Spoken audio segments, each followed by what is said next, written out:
I'm evil, and so are you. Today we seem to forget ourselves. We distance our minds from reality.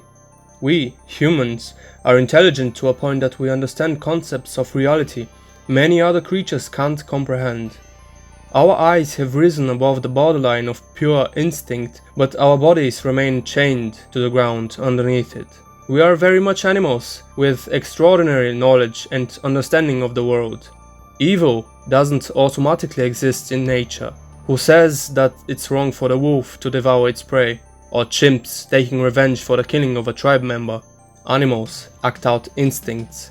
So who does say if anything is right or wrong in this world? Humans.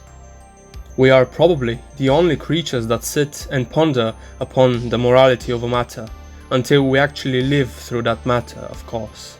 Then all of a sudden it's hard to act out our moral principles and not our instincts.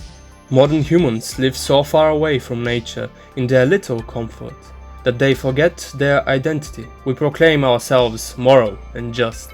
We proclaim ourselves prudent and flawless. In hindsight, we judge history as if we could have done things so much differently. The book Ordinary Men by Christopher Browning tells the actual story of German policemen in Nazi Germany.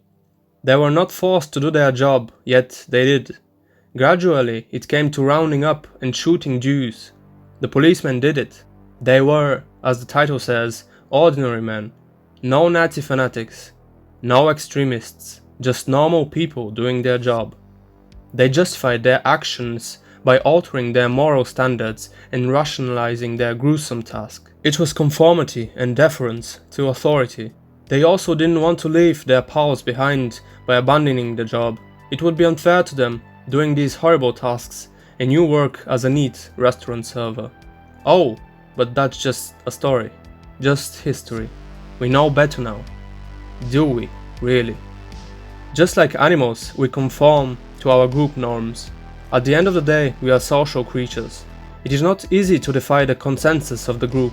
Sometimes it is worth to ask the question, is it even good to defy the consensus? At a Western funeral, one doesn't just laugh and jump around just because you didn't know that person and remembered some funny joke. It is not normal, as normal comes from norm. We all follow norms. If the norm was killing people who were deemed bad, and everyone accepted that to a point, then what will you do? Stand up against the norm and risk your reputation in the group, and in totalitarian states, even your freedom and life. We recognize good and evil. Nature is cruel, we say. Evil. I, and many others, say nature is neutral. Nature is so as it is, and you live in it. Although humans tend to exceed nature's cruelty by enacting some type of ideology for the reason of escaping that very cruelty. We try to find the better in life, and often we create wars. Genocide, torture, war, rape. And if we don't recognize that we are evil, we won't be able to be good. Pretending to be harmless and all good achieves nothing. People see through that facade.